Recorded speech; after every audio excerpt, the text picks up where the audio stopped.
Morning. మనం చెప్పినట్టుగానే ప్రతి 10,000 సిల్వర్ జ్యువెలరీ, ఫ్రేమ్స్, బీడ్స్ ఏవి తీసుకున్నా కూడా ఎవ్రీ 10,000కి ఒక గోల్డ్ కాయిన్ ఫ్రీ అని చెప్పాము. ఫస్ట్ బిల్లింగ్ మనకి 62,000 అయిందండి. మేడం వాళ్ళు సిల్వర్ ఆర్టికల్స్ తీసుకున్నారు, 62,000 అయింది. సో 6 కాయిన్స్ని మనము 24 క్యారెట్ గోల్డ్ కాయిన్స్ని మేడం వాళ్ళకి గిఫ్ట్గా ఇస్తున్నాము. ఇవి మీదండి.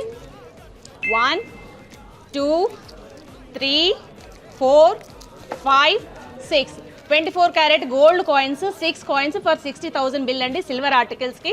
సో ఇలా మీకు ఎవరికైనా గోల్డ్ కాయిన్స్ కావాలి అనుకునే వాళ్ళు త్వరగా మన అన్వర్ జ్యువెలర్స్కి వచ్చేసేయండి కొండాపూర్. మేడం